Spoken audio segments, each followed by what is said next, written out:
योगी जी ने जो बयान दिया था 80-20 का, उसको हमारी हरदोई की जनता नहीं स्वीकार करेगी। प्रियंका गांधी की नीतियां महिलाओं को 40% टिकट देने का जो वादा किया था उसको पूरा किया। माननीय नरेश अग्रवाल जी के नेतृत्व में भारतीय जनता पार्टी की 8 सीटें जिताएंगे। कांग्रेस अपनी आखिरी सांसें गिन रही है कि सपा इस बैठक से बहुत दूर रही। क्या बोलती पब्लिक।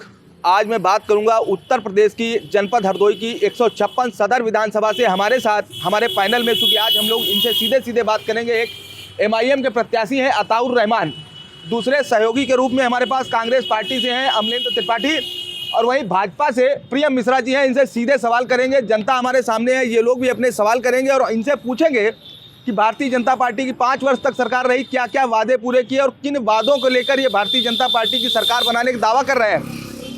MIM के साथी हैं अताउर रहमान जी। आप सदर विधानसभा 156 से चुनाव लड़ने की तैयारी कर रहे हैं, किन मुद्दों को लेकर जनता के बीच जाएंगे? हम जनता के बीच में जो है बेरोज़गारी है और तमाम भ्रष्टाचार है, इन मुद्दों को लेकर जाएंगे। और हरदोई की एक जिस सीट से हम लड़ रहे हैं, ये सीट ऐसी है कि इस पर अजीब सा माहौल बना रहता है। उस अजीब के माहौल से को ख़त्म करने की नीयत से हमने दावा ठोका है।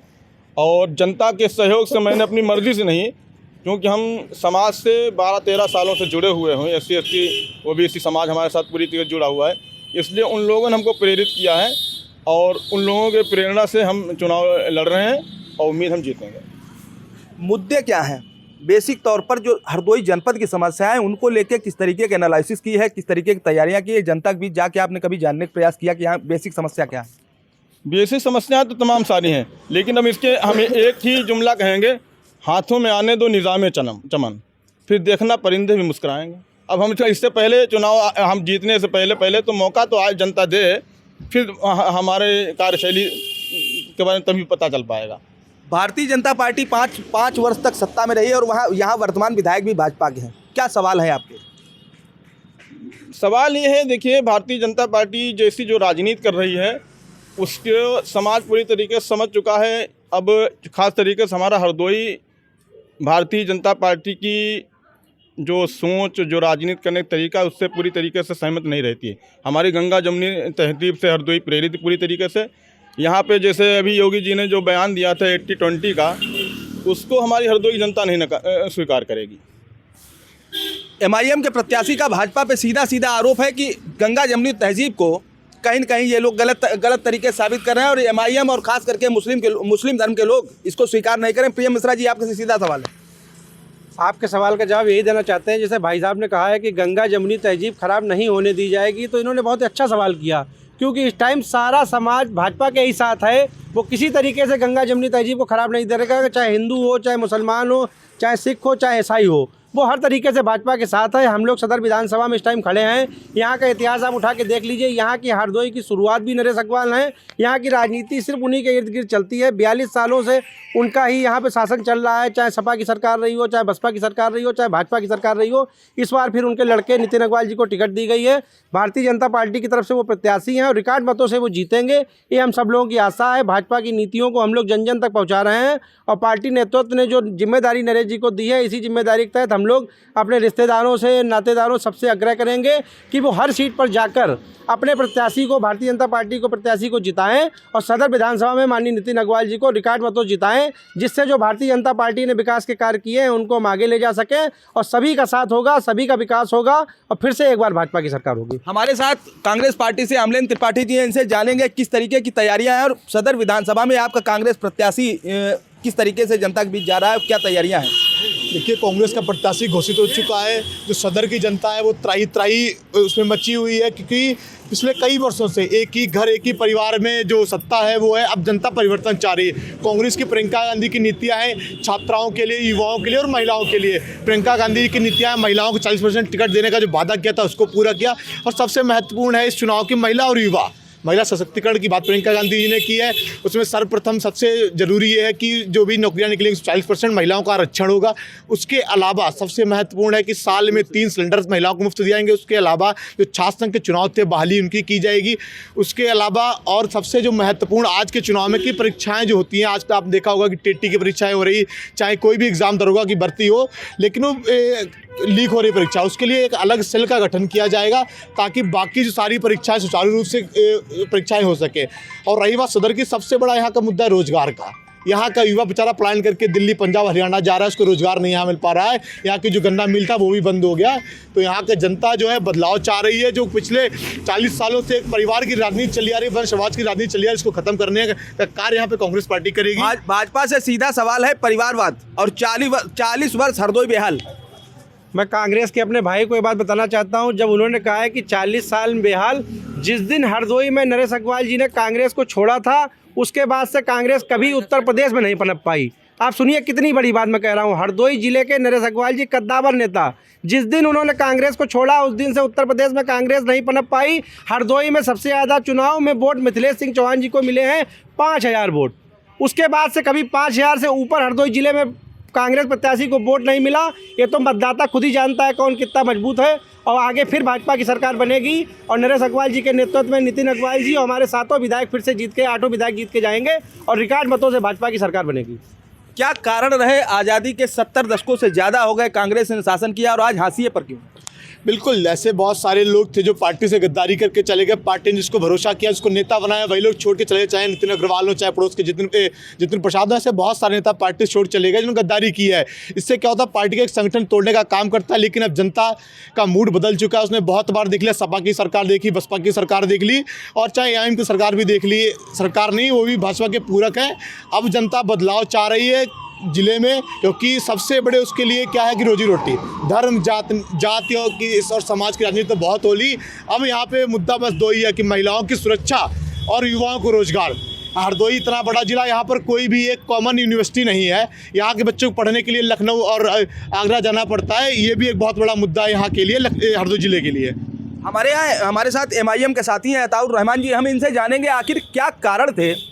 कभी मुस्लिम मुस्लिम कम्युनिटी कांग्रेस के साथ जाती थी, कभी समाजवादी पार्टी के साथ जाती थी, कभी बसपा के साथ जाती थी। आखिर इस चुनाव में ऐसी क्या परिस्थितियां आई कि आप लोग अलग अलग पार्टियों से आए हैं? नहीं, अलग अलग पार्टियों नहीं, अब मुस्लिम समाज कई बार बहुत ठगा जा चुका है। इसलिए उसने निर्णय लिया, बहुत दिन गुलामी करते हुआ अपना नेतृत्व हम खड़ा करेंगे। उस नेतृत्व खड़ा करने में दिक्कतें, दुश्वारियाँ आ रही हैं, लेकिन समाज आज की डेट में जाग चुका है और जाग रहा है। और ओवैसी साहब भारत के ऐसे इकलौते नेता हैं, हमें नहीं लगता उनकी टक्कर का कोई दूसरा नेता भारत में हो। अभी पश्चिम बंगाल में विधानसभा के चुनाव हुए, ओवैसी साहब वहाँ पूरी तरह साफ हो गए। देखिए, हम पश्चिम बंगाल की और पूरे भारत की बात बाद में कर लेंगे। पहले हम हरदोई में खड़े हैं, तो हरदोई की बात करना चाहते हैं। हरदोई सदर विधानसभा में क्या क्या विकास कार्य हुए हैं ये बताइए। कोई विकास कार्य नहीं हुआ है, एक छत्र राज चला है। उसका विरोध करना हम सब जनता के लिए लोकतंत्र हित में ज़रूरी है। और जैसे हमारे कांग्रेस के भाई ने बताया है, सारे लोगों ने, सारी पार्टियों को प्रयोग कर लिया है। और एक कहावत कही जाती है, प्रयोग ही विकास का पथ है।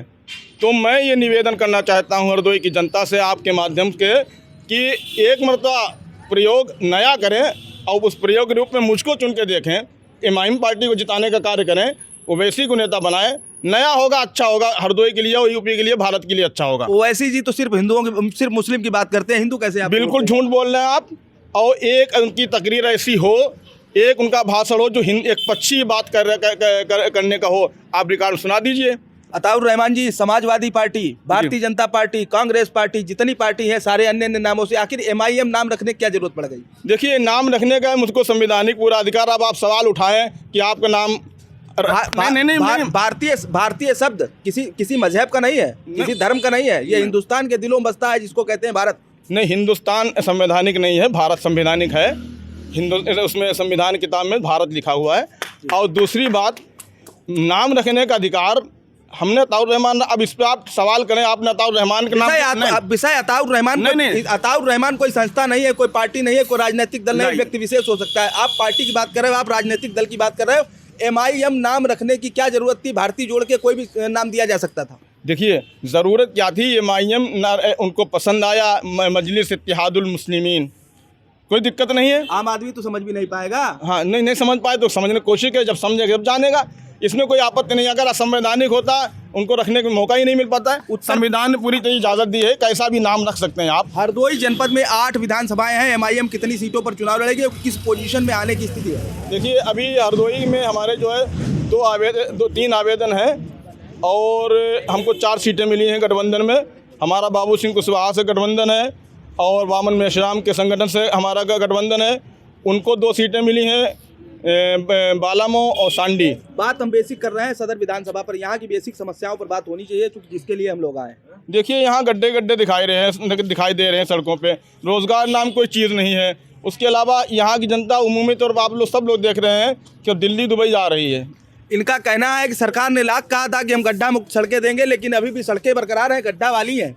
गड्ढे भरे जा रहे हैं, इनको भी जानकारी नहीं। इसी सरकार में, केंद्र सरकार की, मोदी जी की योजना के तहत, योगी जी की योजना के तहत सदर विधायक नितिन अग्रवाल जी ने हमारे हरदोई में ही मेडिकल कॉलेज पास कराया। आप देखिए 100 बेड का यहाँ हॉस्पिटल बना है। अभी आप डाक बंगले के सामने चले जाइए, कितना खूबसूरत पार्क बुजुर्गों के लिए, बच्चों के लिए टहलने के लिए बना है। मुख्यमंत्री त्वरित योजना के तहत लखनऊ चुंगी से प्यानी चुंगी तक, प्यानी चुंगी से बेलगाम चुंगी तक, बेलगाम चुंगी से लखनऊ चुंगी तक और लखनऊ चुंगी से स्टेशन तक ज़्यादातर रोडें बन चुकी हैं। बारिश का मौसम होता है, गड्ढे कभी कभी हो जाते हैं, वो गड्ढे भी बराबर ठीक किए जाएंगे। हमारे कांग्रेस के साथी कह रहे थे कि नितिन अग्रवाल जी कांग्रेस छोड़ के चले गए। उनकी जानकारी के लिए बता दूँ, नितिन अग्रवाल जी कभी कांग्रेस में नहीं रहे। जब वो राजनीति में नहीं थे तब उनके पिताजी नरेश अग्रवाल थे, आपने नितिन जी का नाम लिया था। नरेश अग्रवाल जी का इतना बड़ा कद है, अभी आपने लोकसभा चुनाव देखा, गठबंधन हुआ सपा बसपा का, उसके बावजूद हम लोग सदर विधानसभा 49,000 वोटों से जीते। उन्होंने, नितिन अग्रवाल जी ने इतनी मेहनत की कि हम लोग लोकसभा चुनाव में रिकॉर्ड मतों से हरदोई विधानसभा 49,000 वोटों से जीते थे और 5 विधानसभा लगभग 1,30,000 वोटों जीते थे। इसी के नेतृत्व में हम लोग योगी जी के, मोदी जी के नेतृत्व में, माननीय नरेश अग्रवाल जी के नेतृत्व में भारतीय जनता पार्टी की 8 सीटें जिताएंगे और सदर विधायक नितिन अग्रवाल जी को इतने प्रचंड बहुमत से जिताएंगे कि उनको उत्तर प्रदेश सरकार में सर्वोच्च पद प्रदान होगा। भाजपा के प्रियम मिश्रा ने आपका सीधे सीधे आपको जवाब दिया है आपके सवाल का। दूसरा कोई सवाल? बिल्कुल, सबसे महत्वपूर्ण सवाल कि हरदोई के युवाओं के लिए रोजगार कब, यहाँ कोई ऐसी फैक्ट्री कब लगेगी जिससे हरदोई के युवाओं को रोजगार मिलेगा, जो दिल्ली बम्बई जाते हैं उनका कब छूटेगा ये सारा। और दूसरा सबसे महत्वपूर्ण सवाल कि उनको पढ़ने के लिए यहाँ हरदोई में एक भी यूनिवर्सिटी क्यों नहीं है। बेचारा हरदोई का बच्चा पढ़ने के लिए बनारस जा रहा है, दिल्ली जा रहा है, लखनऊ जा रहा है, लेकिन हरदोई में एक भी यूनिवर्सिटी क्यों नहीं। 2 महत्वपूर्ण सत्ता के सवाल थे। बाकी अभी हमारे एम के साथी ने एक बात कही कि ओवैसी जी ये मुस्लिम समाज के लिए बहुत कुछ कार्य कर रहे हैं, तो सबसे महत्वपूर्ण सवाल नजीब की माँ, आप तो सब लोग जानते होंगे JNU का छात्र था नजीब, जिसकी हत्या कर दी गई। क्या बैरिस्टर थे, क्या एक बार खड़े हुए दिखाई दिए? अभी CA NRC का आंदोलन हुआ, NSY और कांग्रेस के साथियों ने 50 लोगों पर मुकदमे लिखे, सदफ जफर जी हो, चाहे नसर रहमान हो, चाहे शहनवाज आलम जी हो, कांग्रेस के खड़े रहे। ओखला के विधायक आरिफ खान जी, पूर्व विधायक, वो भी खड़े रहे। कहाँ थे ओवैसी जी, आप बताइए? अगर मुस्लिम हिमायती हैं तो कहाँ थे जब मुस्लिमों पर अत्याचार होता है? जब JNU और जामिया में डंडे चले तब कहाँ थे ओवैसी जी? तब कांग्रेस के विधायक और कांग्रेस के नेता उनकी जमानत और उनके लिए खड़े थे। बाकी सत्ता पक्ष से सवाल ये रहेगा, गड्ढा मुक्त सड़कें की बात करते हैं, यहाँ तो यूपी है भैया। यहाँ पे होता है कि सड़क सुबह बनती है, रात में बनती है, सुबह गायब हो जाती है, और यहाँ के लोग कहते हैं कि सड़क साहब यहाँ से गायब हो गई। ये यूपी है, ये सबसे महत्वपूर्ण सवाल है यहाँ के लिए। MIM के साथी हैं हमारे साथ, कांग्रेस की तरफ से जो हमारे साथ पैनल में हैं, इन्होंने सीधे सवाल उठाया है, जब मुस्लिमों पर अत्याचार होता है, मुस्लिमों के साथ कोई समस्याएं होती है तो MIM गायब हो जाती है, आपके ओवैसी जी गायब हो जाते हैं। देखिए इनको शायद नॉलेज नहीं है, देखते नहीं ओवैसी साहब के भाषणों को, ओवैसी साहब की क्यों देखें, वो तो कांग्रेस के हैं, इसलिए पूरी तरीके से भ्रम है। ओवैसी साहब मुस्लिमों की बात ही नहीं उठाते हैं, सर्व समाज की आवाज़ को बन के और कमज़ोरों की, मजलूमों की आवाज़ वो दमदारी के साथ उठाते हैं। नजीब की उठाई है, नहीं हो सकता। नजीब की आवाज़ उठी है, आप उठा के देख लीजिए, छात्राओं पे लाठीचार्ज मेरे भाई थे वो। मैं नजीब की आवाज़ उन्होंने उठाई है, हर मजलूम की आवाज़ उठाई, आप देखें सब मिलेगा। अब यहाँ पे विस्तार से सुनिए, यहाँ पे बयान उनका जो है 15 मिनट 20 मिनट भी नहीं चल सकता है अब समय होने की वजह से। आप गूगल पे, यूट्यूब पे ओवैसी साहब को देखें, हर मुद्दे पे आपको ओवैसी साहब मिलेंगे, हर मुद्दे पे ओवैसी साहब रोई, नहीं परेशान हुई, लेकिन कांग्रेस ने उसकी आवाज उठाई। कांग्रेस तो अपनी सांसें आखिरी गिन रही है। जामिया को कांग्रेस जब हॉस्टल के अंदर भाई कांग्रेस अपनी आखिरी सांसें गिन रही है। दिखाइए अपनी ओखला के पूर्व विधायक आरिफ खान वहाँ पे दिखाई दिए। आप बात कर लीजिए, यहाँ पे इलाहाबाद में लाठी, पहले इनको सुना, पहले इनको बोले। कांग्रेस MIM आपस में ही भिड़ने को तैयार है और इन लोग की लगातार चर्चा जारी। फिर भी बीजेपी की तरफ से हमारे पास PM मिश्रा, इनसे पूछेंगे कि कांग्रेस के जो साथी हमारे साथ पैनल में, इन्होंने सीधा आरोप लगाया है गड्ढा मुक्त सड़कें और सड़क निर्माण में धांधली और भ्रष्टाचार। धांधली तो विपक्ष हमेशा आरोप लगाता ही है। जैसे हम लोग 70 साल का आरोप लगाते हैं कि 70 साल में आपने कुछ नहीं किया, आप लोग कहते हो 7 साल में कुछ नहीं किया। 7 साल में पूरा प्रदेश देख रहा है। चाहे आप मेडिकल कॉलेज ले लीजिए, 53 जिलों में मेडिकल कॉलेज बन चुके हैं। काशी विश्वनाथ कॉरिडोर देख लीजिए, अयोध्या में भव्य राम मंदिर इतनी खूबसूरती से सरकार ने बनाया। जो सपा और कांग्रेस डराती थी हमेशा जीवन भर कि अयोध्या का जब मसला सुलझेगा तो हिंदू मुस्लिम दंगा हो जाएगा, लेकिन यहाँ पर इतना अच्छा सौहार्द माहौल रहा, किसी ने किसी तरीके का कोई ना दंगा किया ना कुछ किया। सब यहाँ पे हिंदू मुस्लिम भाईचारा से रहते हैं, सभी लोग एक सम्मान से रहते हैं। आप देखिए, चाहे केंद्र सरकार हो चाहे प्रदेश सरकार हो, मुफ्त राशन सबको दे रही है। गरीबों को कोरोना काल में हमारे सदर विधायक नितिन अग्रवाल जी ने घर घर राशन पहुँचाया, घर घर दवा पहुँचाई। केंद्र सरकार की योगी सरकार जी ने, प्रदेश सरकार ने सबको राशन पहुँचाया।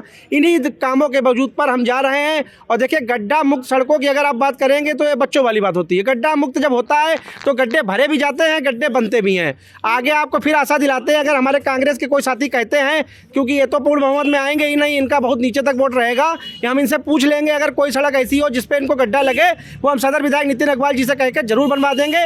और आज की इस बहस में सबसे महत्वपूर्ण बात ये रही कि सपा इस बैठक से बहुत दूर रही। जैसा लोग कह रहे हैं सपा और भाजपा का चुनाव हो रहा है, मुझे तो इस बैठक में सपा का ना आने से ऐसा लग रहा है कि चुनाव भाजपा और ओवैसी का हो रहा है। सपा इसमें कहीं आसपास नहीं है। ये तो ओवैसी को बताना है, ओवैसी चुनाव में है, आप भी गायब। भाजपा को तो इसी बात का फायदा है। भाजपा के मंत्री का बयान आता है ये चुनाव 80 और 20 का है। उनका कहने का उद्देश्य यही है, ओवैसी को यूपी में लेके आते हैं इसीलिए ताकि यहाँ जो बंगाल और गुजरात में हुआ, जो महाराष्ट्र में वो करना चाहते हैं। लेकिन उत्तर प्रदेश की जनता सजग है, पढ़ी लिखी है, युवा जान चुका है यहाँ का कि हिंदू मुस्लिम की राजनीति में कुछ नहीं रखा है। जो बात राम कहते हैं वही बात रहीम करते हैं। यहाँ का सबसे महत्वपूर्ण मुद्दा है कि उनके बच्चे कैसे सुरक्षित होंगे, घर की बहन बेटियाँ कैसे सुरक्षित होंगी, महिलाओं के लिए क्या होगा, जो बेचारे यहाँ पे रिक्शा चलाते हैं उनके लिए क्या होगा।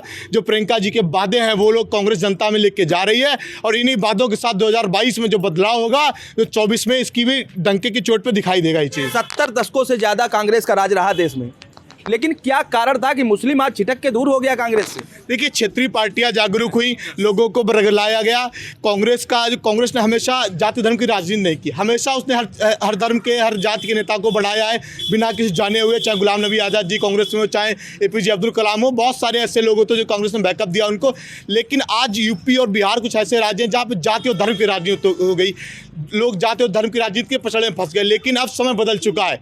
अब आदमी अपना भविष्य के बारे में सोच रहा है, कैसे वो सर्वाइव करेगा, कैसे उसके लिए बेहतर रोजगार, कैसे उसके लिए नई नई चीज़ें आएंगी, कैसे देश खुशहाल बनेगा। यहाँ पर अब जाति और धर्म की राजनीति नहीं हो चुकी, बहुत हो गया यूपी में ये चीज़। अब यहाँ पर हिंदू मुस्लिम सिख ईसाई आपस में भाई भाई की राजनीति होगी, और गंगा जमुनी तहजीब का असली परचम अब की बार उत्तर प्रदेश के चुनाव से दिखाई देगा। कांग्रेस पार्टी 70 दशकों बाद जागी है और वो कह रहे हैं कि अब हिंदू मुस्लिम सिख ईसाई की बात होगी। नहीं, ये तो हमेशा हर पार्टी कहती है। कौन सी पार्टी कहती है एक जात की बात कहती है? सारी पार्टियां यही कहती हैं, लेकिन सच्चाई पे कौन उतरता है ये देखने की बात है। कांग्रेस तो अब यूपी में आने को नहीं है। रही बात, मैं हरदोई की बात कर रहा हूँ। अभी हमारे बीजेपी के साथी जो है बीजेपी की कम बड़ाई करके, बल्कि नरेश अग्रवाल, नितिन अग्रवाल जी की जो है बहुत ज़्यादा बड़ाई कर रहे थे सदन विधान।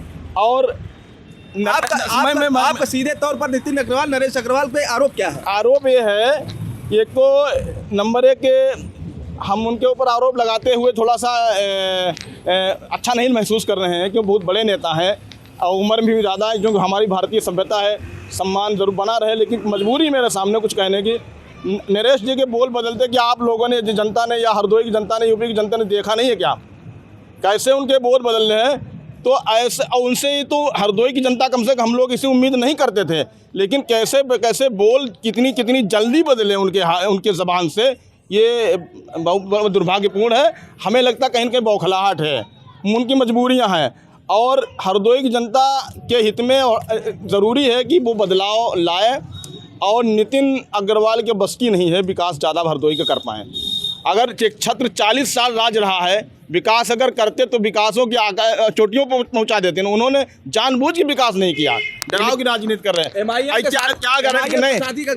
क्या गारंटी है उनकी कि अभी हमारे लोगों ने उनको सपा से जिताया था, हमारे लोगों ने जिताया था। उन लोगों के साथ कितना बड़ा धोखा उन्होंने किया है। अब आप बीजेपी में चले गए, वही उन्हीं के लोग रहेंगे। इसलिए अब जनता तमाम चाटुकारिता, तमाम तरीके से दांव पेचों को समझ चुकी है अब MIM को मजबूत करेगी, निष्पक्ष राजनीति करेगी, धर्म जाति से ऊंचे उठ करके एक टैलेंटेड नेता को नेता बनाएगी भारत को, ताकि भारत के विकास हो सके। धन्यवाद। MIM के साथी का कहना है कि नरेश अग्रवाल के भाजपा में जाने के बाद सुर बदल गए और मुस्लिमों को लेके अब उल्टी सीधी बातें करना है। क्या कहना है प्रियम जी? पहले तो मैं अपने भाई साहब से कहूँगा जो ओवैसी जी की पार्टी से प्रत्याशी हैं, आप कह रहे हैं कि मैं यहाँ नितिन जी की बात कर रहा हूँ, तो आप जब सदर विधानसभा 156 में खड़े हैं तो भारतीय जनता पार्टी के प्रत्याशी नितिन अग्रवाल जी ही हैं। भाई जब नितिन अग्रवाल जी प्रत्याशी हैं तो जान लीजिए कि उन्हीं की बात होगी।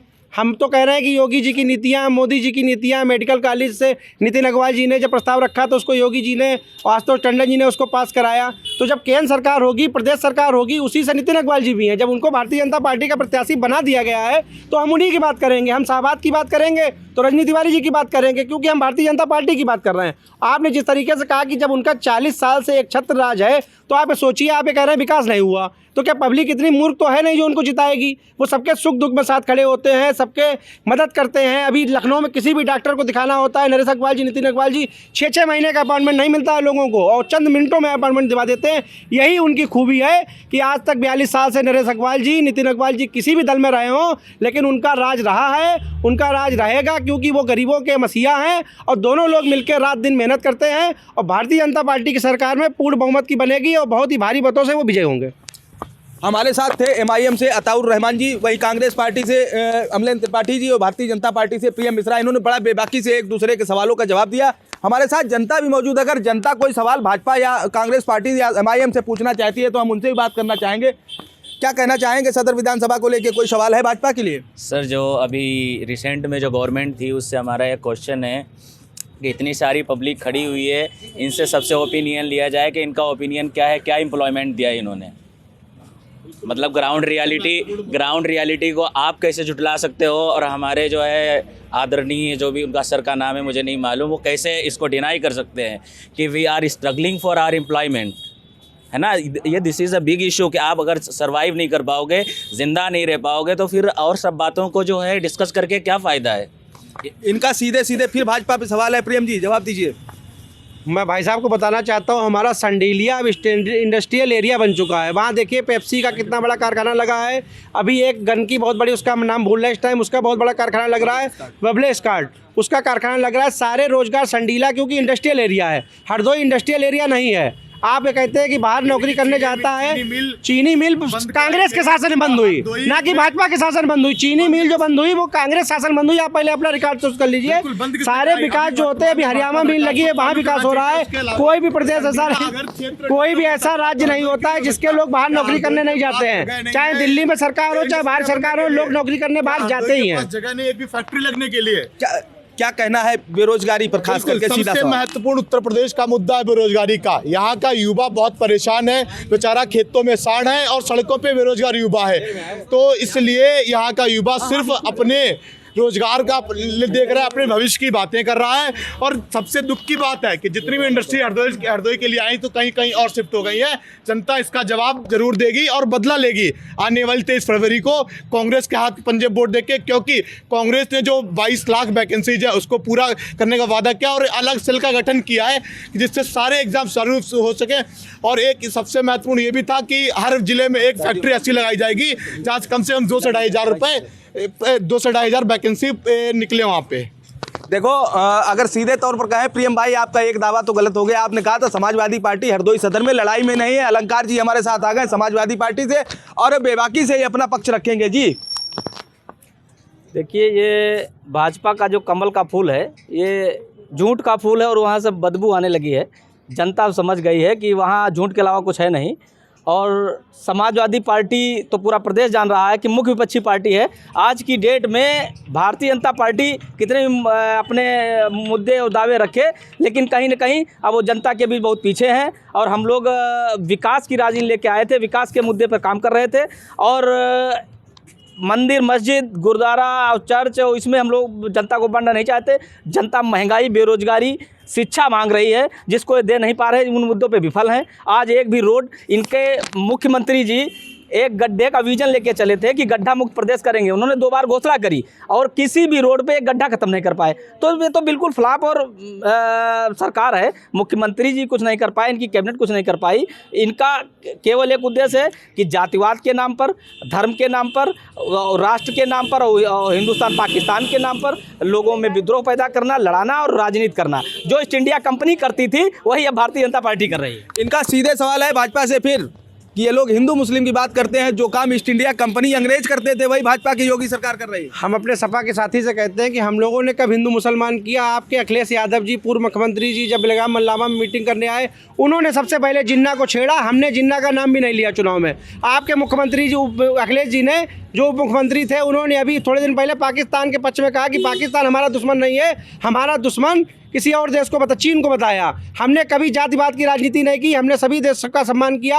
अगर मुफ्त राशन बटा तो सभी धर्मों को बटा, शौचालय मिले तो सभी धर्मों को मिले, आवास मिले तो सभी धर्मों को मिले। उसमें कोई भी हिंदू मुसलमान अलग नहीं था। सबका साथ हुआ, सबका विकास हुआ। इसीलिए फिर से पूर्ण बहुमत की सरकार बनेगी और हरदोई में सदर विधायक नितिन अग्रवाल जी बहुत रिकॉर्ड मतों से जीतेंगे। हमारे साथी ने एक बात और कहा कि कमल मुरझा गया। कमल हमेशा मुरझाता नहीं है, कमल हमेशा प्रभु श्री राम के चरणों में होता है और साइकिल हमेशा मंदिर के बाहर रहती है। बस इतना हमको याद रखना पड़ेगा। इनका कहना है साइकिल मंदिर के बाहर होती है और कमल जो है मंदिर के अंदर। इसके अलावा इनके पास कुछ कहने के लिए है नहीं, क्योंकि कमल और पाकिस्तान और हिंदुस्तान, इसके अलावा इनके पास कुछ नहीं है। जनता के जो मूलभूत मुद्दे हैं, वो मुद्दा है बेरोजगारी का, सबसे बड़ा मुद्दा। हम लोग अपने बच्चों को पढ़ाते हैं, इतना पैसा बर्बाद करते हैं, रात दिन मेहनत करते हैं और अपनी सुख सुविधाओं को त्यागते हैं और बच्चों को पढ़ाते हैं। और इनके प्रधानमंत्री जी विजन देते हैं कि आप पकौड़ा अगर तल रहे हो तो आप रोजगार पा रहे हो। तो अगर उस रोजगार की आप बात करोगे तो कहीं ना कहीं हम लोग समाज बहुत पीछे चला जाएगा। हम 21वीं सदी से आगे बढ़ गए हैं और इस तरीके की बातें प्रधानमंत्री शोभा नहीं देती और भारतीय जनता पार्टी शोभा नहीं देती। दूसरा जो मुद्दा है, सबसे बड़ा मुद्दा कि ना डेवलपमेंट है, ना रोजगार है और जानवरों से, अन्ना जानवरों से इतना बड़ा कोई भी व्यवस्था नहीं। रोक तो दिया कि जानवर खुला छोड़ दीजिए, आप लोग उसकी व्यवस्था कर रहे हैं, लेकिन कोई भी व्यवस्था नहीं। आज की डेट में अगर यहाँ जांच हो जाए तो बिहार से बड़ा चारा घोटाला यूपी में हो रहा है और जानवर तड़प तड़प के मर रहे हैं, कोई उनके लिए व्यवस्था नहीं। लेकिन उसका चारा, उसका भूसा और भाजपा के नेता, उसके ठेकेदार लगातार खा रहे हैं। कई बार यहाँ के पत्रकारों ने इनके जिलाध्यक्ष के साथ उस ठेकेदार को कहा, प्रचारित किया, जिस पे उस पत्रकारों पे मुकदमा लिखा गया। इस तरीके की राजनीति भारतीय जनता पार्टी कर रही है और हम लोग हमेशा मुद्दे की राजनीति। 2022 में 156 सदर विधानसभा में समाजवादी पार्टी अपने आप को कहाँ पे पा रही?